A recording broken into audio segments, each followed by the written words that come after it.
Saudi আরব কি আমেরিকার সবচেয়ে ঘনিষ্ঠ মিত্র? যদি তাই হয় তাহলে ইরানে হামলার বিরোধিতা করছে কেন?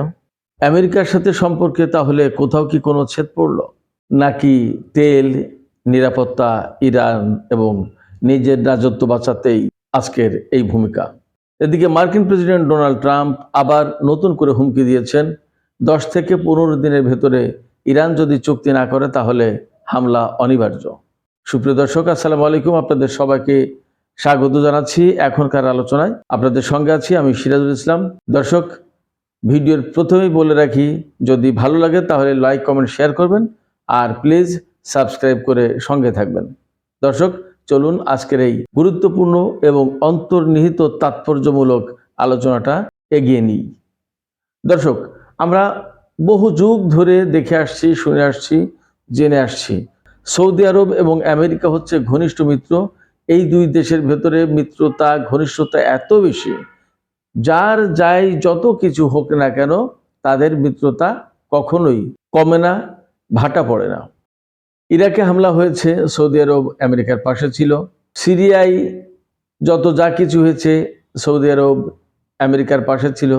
ইরানের সাথে আমেরিকার বহু যুগের শত্রুতামূলক সম্পর্ক, তাতে পাশে ছিল। কিন্তু এখন কেন সেই সৌদি আরব ইরানে হামলা চালানোর ব্যাপারে বিরোধিতা করছে?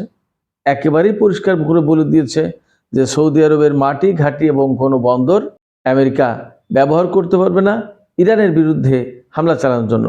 এর কারণটা কি? চলুন একে একে আমি আপনাদেরকে বিস্তারিত বিশ্লেষণ দিই। প্রথম কথা হচ্ছে, যদি যুদ্ধ শুরু হয় তাহলে সৌদি আরবই প্রথম ঝুঁকিতে পড়বে। কেন? সৌদি আরবের যে বিপুল পরিমাণে তেল হরমুজ প্রণালী দিয়ে প্রতিদিন পরিবহন করা হয়, সেই তেল পরিবহন করা কঠিন হয়ে যাবে। এছাড়া ইরান সরাসরি ঘোষণা দিয়ে রেখেছে যে মধ্যপ্রাচ্যের যেসব দেশ ঘাঁটি, মাটি অথবা তাদের আকাশপথ দিয়ে আমেরিকাকে বা ইসরায়েলকে হামলা চালানোর জন্য সাহায্য করবে, তাদের বিরুদ্ধে ব্যবস্থা নেওয়া হবে।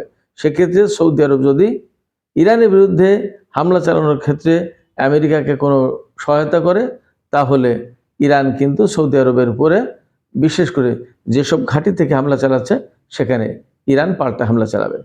এছাড়া মধ্যপ্রাচ্যের সবচেয়ে বড় মুসলিম দেশ এবং সারা বিশ্বের সবচেয়ে বড় মুসলিম দেশ হচ্ছে সৌদি আরব।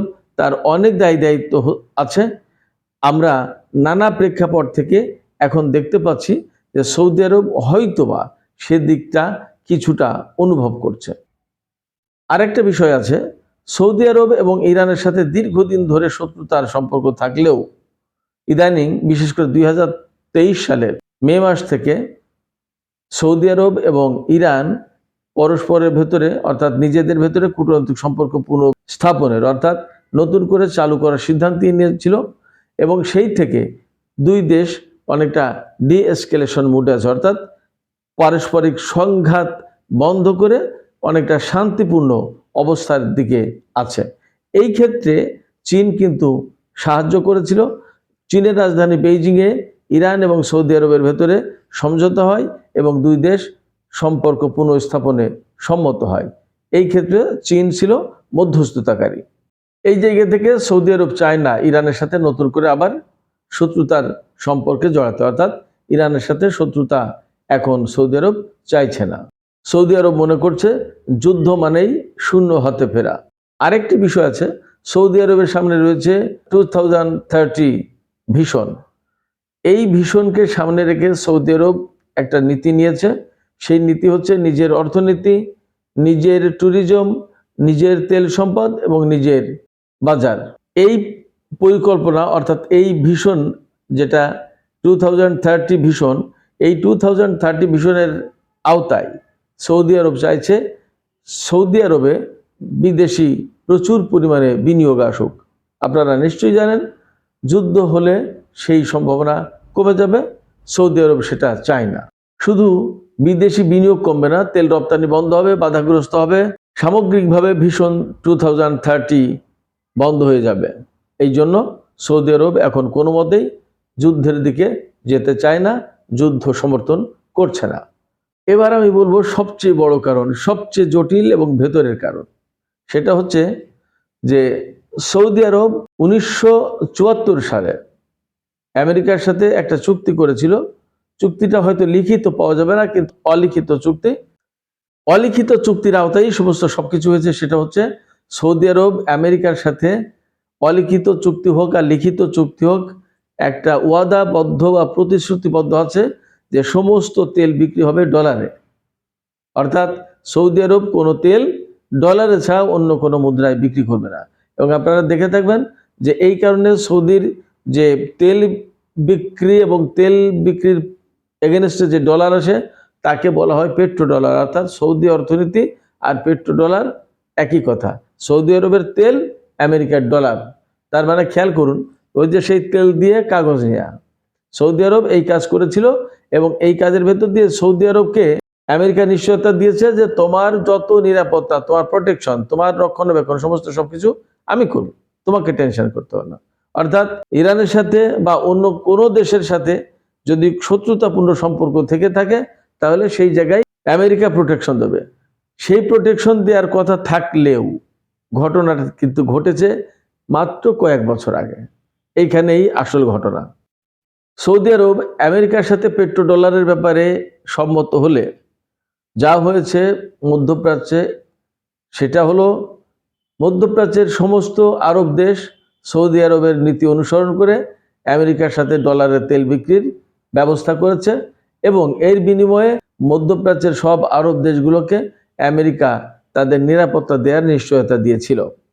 কিন্তু 2016 সালের 26শে মার্চ সৌদি আরব ইয়েমেনের সাথে যুদ্ধ শুরু করলে ইয়েমেনের হুতিরা কিন্তু পাল্টা প্রচণ্ড রকমের প্রতিরোধ গড়ে তোলে।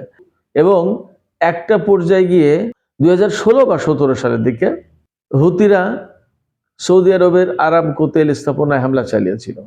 বলা হয় যে হামলা হয়েছিল তাতে ইরানের তৈরি ক্রুজ ক্ষেপণাস্ত্র অথবা ড্রোন ব্যবহার করা হয়েছিল।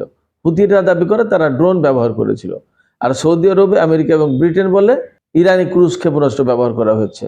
তো যাই হোক, যা দিয়েই হামলা হোক, ড্রোন হোক আর ক্রুজ ক্ষেপণাস্ত্র হোক, সেটা কিন্তু ঠেকানো যায়নি। প্রচণ্ডভাবে ক্ষতিগ্রস্ত হয়েছিল সৌদি আরবের আরামকো তেল স্থাপনা। যখন সৌদি আরবের আরামকো তেল স্থাপনা মারাত্মকভাবে ক্ষতিগ্রস্ত হলো, তাতে বেশ কিছুদিন তেল উত্তোলন বন্ধ ছিল।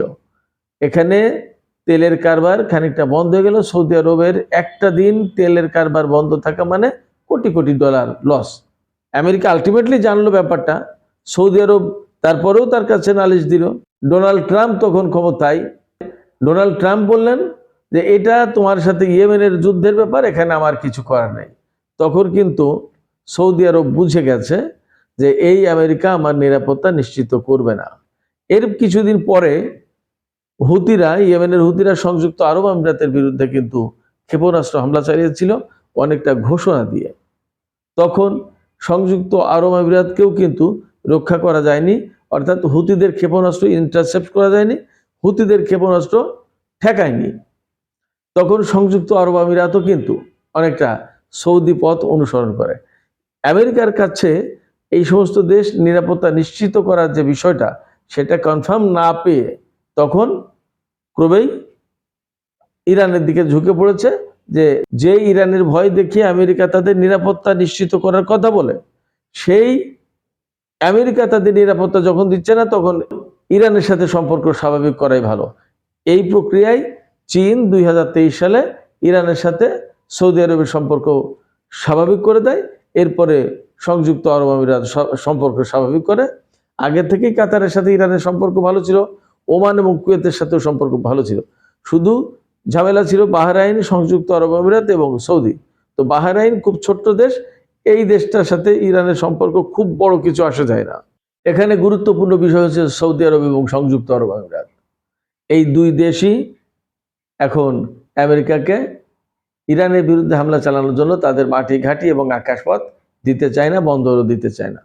আপনারা প্রশ্ন করতে পারেন যে সৌদি আরবে থার্ড পেট্রিয়ট এবং বিমান মোতায়েন করা হয়েছে, তাহলে কি? আমি যতদূর খোঁজ পেয়েছি, যতদূর ঘাটাঘাটি করে বিশ্লেষণ করে বুঝেছি, তাতে সৌদি আরব বা সংযুক্ত আরব আমিরাত আমেরিকাকে এটুকু হয়তো দিয়েছে যে তোমার ঘাঁটি বা অন্য কিছু সেভ করার জন্য থার্ড সিস্টেম, পেট্রিয়ট সিস্টেম এগুলো মোতায়েন করতে পারো, কিন্তু আমাদের আকাশ বা আমাদের ঘাঁটি ব্যবহার করে ইরানের বিরুদ্ধে হামলা চালাতে পারবে না, হয়তোবা এইরকম একটা বিষয় আছে। এছাড়া আরো কতগুলো কারণ আছে ইরানের বিরুদ্ধে আমেরিকাকে হামলায় সাপোর্ট না দেওয়ার। তার ভিতরে একটা কারণ হচ্ছে সৌদি আরব বা সংযুক্ত আরব আমিরাত, বিশেষ করে সৌদি আরব খুব ভালো করে জানে যে এইবার যদি যুদ্ধ নতুন করে শুরু হয় তাহলে পুরো মধ্যপ্রাচ্যে এই যুদ্ধের আগুন ছড়িয়ে পড়বে। তাতে লেবানন, ইরাক, ইয়েমেন, সিরিয়া, এমনকি আফগানিস্তানের তালেবান এবং পাকিস্তানের কিছু শিয়া মাযহাবের লোকজন হয়তো জড়িয়ে যাবে। এর মানে দাঁড়াচ্ছে যে বিরাট একটা অঞ্চলে আগুন লাগিয়ে দেওয়ার ব্যবস্থা এই যুদ্ধ সাপোর্ট করা মানে। ফলে সৌদি আরব আমেরিকাকে এই যুদ্ধে সাপোর্ট করছে না, সাপোর্ট দিচ্ছে না, এর বিরোধিতা করছে। এছাড়া আরেকটা ব্যাপার, যুদ্ধ শুরু হলেই সৌদি আরবের যে তেল, সেই তেল রপ্তানি বন্ধ হয়ে যাবে, প্রায় তেলের দাম ভয়াবহভাবে বেড়ে যাবে, শিপিং লাইন অচল হয়ে পড়বে, জাহাজ চলাচল বন্ধ হয়ে যাবে। শুধু হরমুজ প্রণালী না, বাবাল বান্দে এবং লোহিত সাগর মারাত্মকভাবে অস্থিতিশীল হয়ে পড়বে। এতে সৌদি আরবের অর্থনীতি মারাত্মকভাবে নড়বড়ে হয়ে যেতে পারে। এই জন্য সৌদি আরব নিজেকে ফায়ার লাইনে রাখতে চায় না। সুপ্রিয় দর্শক, আরেকটা বিষয় নিয়ে আমি ভিডিওর শুরুতেই কথা বলেছিলাম, সেটি হচ্ছে যে মার্কিন প্রেসিডেন্ট ডোনাল্ড ট্রাম্প নতুন করে হুমকি দিয়েছেন যে ইরানকে তারা 10 থেকে 15 দিনের সময় দিচ্ছেন, এর ভেতরে চুক্তির ব্যাপারে রাজি না হলে তারা, অর্থাৎ আমেরিকা, ইরানের উপর সরাসরি হামলা করবে। এখন প্রশ্ন হচ্ছে যে এর আগেও কিন্তু কয়েকবার অনেক রকমের কথা বলেছে, এখন 10 থেকে 15 দিন বলছে, আসলে কি হামলা করবে? আসলে কি ট্রাম্প তার নিজের অবস্থান থেকে বারবার নড়বড়ে অবস্থায় যাচ্ছে, অর্থাৎ এক জায়গা পরিবর্তন করছে? সেটা একটা প্রশ্ন। আরেকটা প্রশ্ন হচ্ছে যে আসলে কি এই ঘোষণা সত্য নাকি? আমার কাছে মনে হয় যে ডোনাল্ড ট্রাম্প 10-12 দিন বা 15 দিনের কথা বলছে, কিন্তু যদি যুদ্ধ করার ইচ্ছা তার থাকে বা তার সিদ্ধান্ত থাকে, তাহলে তার আগেই হামলা করে ফেলবে। ইরানকে একটা অসত্য কথা বলে বা বিভ্রান্ত করে ইরান হয়তো ভাববে যে 10-15 দিন তো সময় আছে, দেখি, কিন্তু এর ভেতরে চট করে ইরানের উপরে হামলা চালিয়ে দিতে পারে, এমন আশঙ্কা আছে। সেক্ষেত্রে ডোনাল্ড ট্রাম্পকে অনেকেই বিশ্বাস করছেন না। আন্তর্জাতিক পর্যবেক্ষক যারা, তারা বলছেন এটা এক ধরনের প্রতারণামূলক বা বিভ্রান্তিকর একটা বক্তব্য হতে পারে। সুপ্রিয় দর্শক, আলোচনা শেষ করব। আলোচনা শেষের আগে আমি এই কথাই বলবো, সৌদি আরব আমেরিকার বিপক্ষে নয়, কিন্তু তারা এই মুহূর্তে যেটি চাইছে সেটি হচ্ছে যে তাদের স্টেবিলিটি, অর্থাৎ স্থিতিশীলতা ধরে রাখতে আর তাদের ফিউচার বাঁচাতে চাইছে। দর্শক, আপনাদের কি মনে হয় সৌদি আরব প্রধানত বা কোন মৌলিক কারণে আমেরিকাকে এই যুদ্ধে সমর্থন দিচ্ছে না বা ইরানের উপর হামলার বিরোধিতা করছে? আপনারা আপনাদের মতামত জানিয়ে কমেন্টে লিখতে পারেন, আর ভিডিও লাইক, কমেন্ট করে, শেয়ার করে অনেকের মাঝে ছড়িয়ে দিতে পারেন। চ্যানেলটি সাবস্ক্রাইব করে সাথেই থাকুন। আপনাদের সবাইকে অনেক অনেক ধন্যবাদ। আল্লাহ হাফেজ।